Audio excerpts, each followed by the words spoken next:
Lord's provision, and that we might get on, and that we might have closure.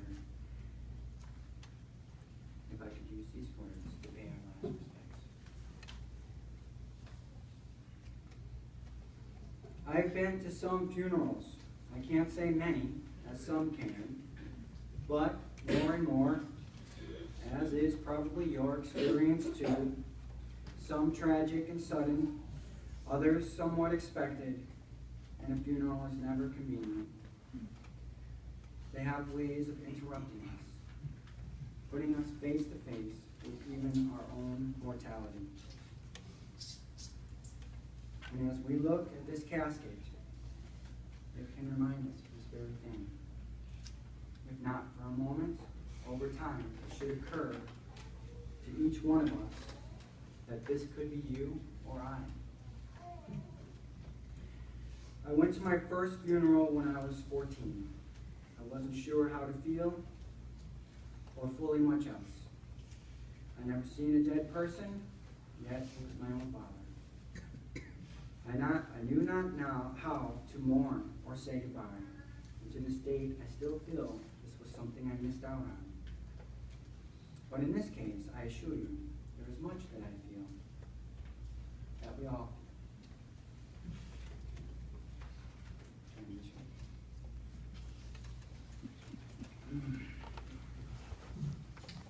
If this were me, or if it were my child, I thought of the tragedy of perhaps being the parent that outlives their own child or their children. What grief. These can be hard thoughts. Obviously, this is not our case. Our mother has preceded us on to glory. It is our job and our privilege to remember her, to honor her, and affirm and cherish her legacy.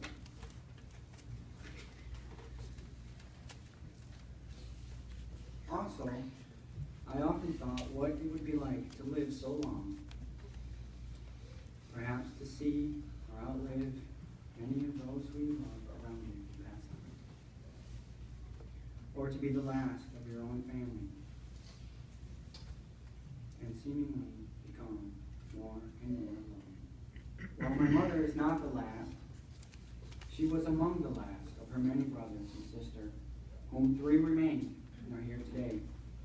They, we, and many others have recently experienced the strain of parting loved ones, namely her brothers, Uncle Bob, Uncle Lowell, Uncle Carl. I witnessed her mourning and her grief on too many occasions, in person, when the calls came. My mother deeply loved her family, and in some ways, she was becoming more alone. And at those times, and in her condition, I would feel deeply for her and her loss. And with more losses, I learned more deeply to cherish my own family in this breath we call our lives.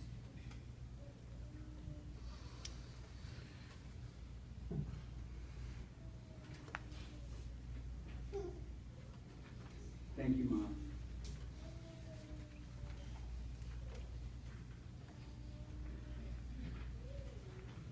In light of that, we can also benefit through her, and properly take the best of all this. I felt it was important to share what happened. Just almost a week ago, my mother succumbed to a dreadful disease that was what I would say was progressive. With her condition, she suffered chronic inflammation with underlying rheumatoid arthritis and various allergies known and unknown. She suffered, how best to describe it, as chronic pain and numerous ailments, and she was debilitated. It culminated in a restriction of circulation to her extremities, which in turn became necrotic and painfully so. Having to choose between 2 more amputations in her frail state, she desired to endure her time, not in a hospital or a nursing home, but in her own home. She was fearful to be ever left alone, and whenever possible, we endeavored to be near to her. Her strategy was to manage her pain in these last months, to self-medicate with pain meds that obviously did not resolve the pain. But this reality was often obscured, and what I would say was a sense of strong will and propriety. Often with acute poise, when we visited, she thinly veiled her condition, and virtually successfully to most who inquired. The aggressive advances stages took place in 10-day increments beginning in late May. She progressed for about 6 weeks until recently, and she finally conceded to hospice. Over the years, I lost count of her surgical amputations, including her right hand. She was a lefty, and we were glad for that, but even that hand was virtually useless. Notwithstanding that most encounters with my mom for many years seemingly invariably had an emphasis on her condition and her pain, but not completely so, and so with a good report, we went on despite it all. So long as we took our time, we made provisions, endless provisions. We all navigated together, and I mentioned we have many great memories.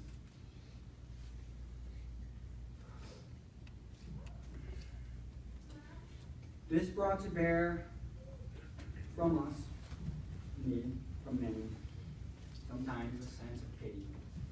Yes.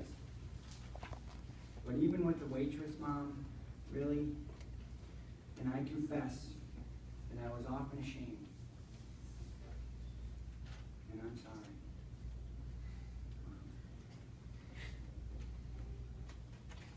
I hope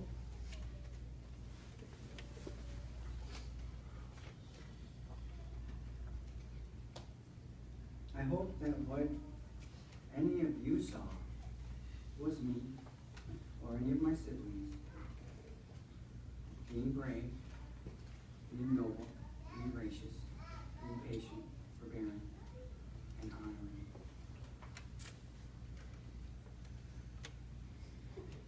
Together, we do not shirk that our family is chock full of the human condition. And on that matter, we continue to pray for and depend on the Lord's grace. But it is our family. And if you are around us, we hope you are like family. And we get that from our mother.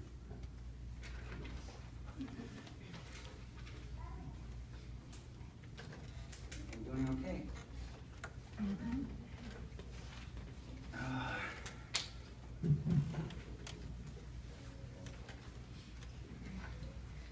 You might want to strap yourselves in.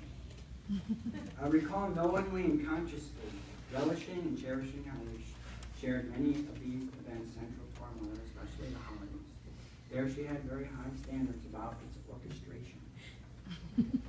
Perhaps many of you were there, and together we and she always made it special.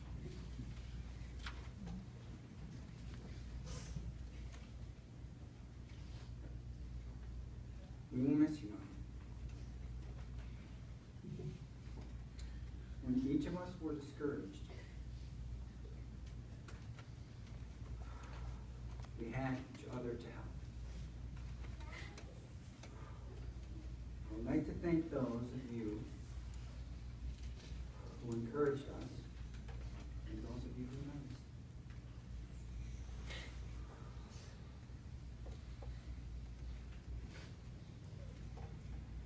And very importantly, you prayed for us. And as you can see, by the grace of God, we are and were the recipient of many graces.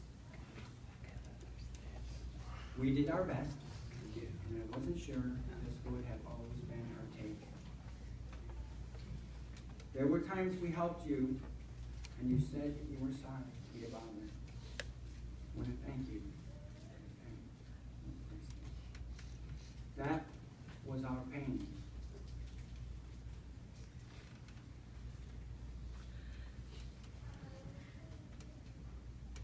And that was something that really hurt, Mom. And I forgive you. And it wasn't a bother. And you're welcome. took note one day, long ago, to keep my eye open for the one response to, "Mom, how are you doing today?" Just one, "Fabulous, son." I confess to you all, this never came. And if it did, I did not hear it. And for that, I would say, "Forgive me, Mom. I told you. I told you. I told you." If it did, I did not hear it. And for that, I would say, "Oh, please forgive me, Mom." It seemed more and more that there was not going to be much to offer her for relief, either recently or through the years, any resolution for that matter. I thought she might have been a bit stubborn on account of that. And you know by now, we're all okay with that, Mom. And not to worry, my brother and my sisters will carry that gene out. Lord have mercy. Let me say that I was grateful that she was not an alcoholic, as I understood was my father. I mentioned that she seemed more into herbal care and home remedies, but I often thought that if it were me and that kind of pain, I would be medicated. But what it was, her struggle with her pain became sort of a signature. A virtue? You see, to us mere mortals, her pain, while being unbearable and chronic, was almost supernatural and unknowable. And basically, that's what we had to go with. It wasn't ever present. It was ever present. And so, bravely, she endured for years. I never really heard... My mom never swore. Really. Rarely. Except last Sunday. She belted out a plea for us not to do what we were doing, to reposition her. Coupled with a curse word, we knew that she'd heard. That was a day she did not say much, and it was the last. A few times, I wished it was I who had the morphine. There was probably a moment when any one of you might have asked us, so graciously, "How's your mother?" I'm not sure if you were able to know that momentarily we would be brought to bear on something that sometimes was hard to put away. But know this, it was our best will to ever mutter a fabulous response. But in that, I learned to cordially accept what was being asked. And at times I would say, "I'm not sure, really, that she's doing all that well." Or, of late, I would answer, "She's the same." That was the best honest answer I could give. And thank you for asking.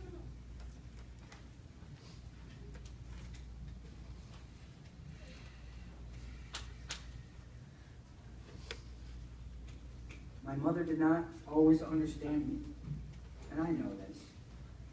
And I'm not saying that in her last hours I wasn't sure if she understood me then, which I think she did. But she actually thought that I used my fishing pole and a repellent lure to catch our cat, Muffy. I would never do that. This is true. While she was the second youngest of her brothers and the youngest girl, she was very special to all her brothers and her older sister. She was very matriarchal, if I may say, even to our entire family. She comes from an era and a region of the West Virginia coal mines. Yes, sir, back in the holler. I can't tell you here the legendary stories of the times and days that some of